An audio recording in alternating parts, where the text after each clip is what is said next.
কবিতা অপরাহ্নের অসুখ। কবি রুদ্র মোহাম্মদ শহীদুল্লাহ। পশ্চিমে দূর সজনে শাখায় দুপুর ঝুলে আসে, বুকের মধ্যে এমন করে কেন? একটি পাতা পাতার ছায় সুখের মতো কাঁপে, বুকের মধ্যে এমন করে কেন? খা খা আকাশ ঝিমোয় যেন খোয়ার বাঁধা গাভী, মেঘ যেন তার ক্ষুধা কাতর শিশু।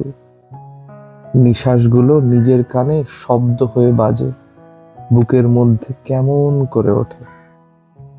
চক্ষু ফেটে জল আসে না, বাঁধ ভাঙে না নদী, কণ্ঠমূলে গহন ব্যথা জমে। নীরবতায় মুগ্ধ পাখি, সোনালি মেঘ, তবু বুকের মধ্যে এমন কেন করে? শিমুল রোদে দ্বিধার মতো একটি পাতা কাঁপে, অনাঘ্রাত অধর খানা যেন দুরাগত অচেনা এক পাখির কণ্ঠস্বরে, বুকের মধ্যে এমন করে কেন?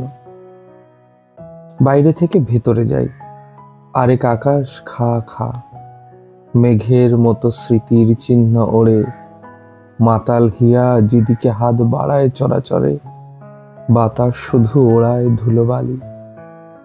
সজনে শাখায় ঝিমোচ্ছে রোদ, দুপুর ঝুলে আসে, বুকের মধ্যে এমন করে কেন? আমার বুকের মাঝে এমন করে কেন?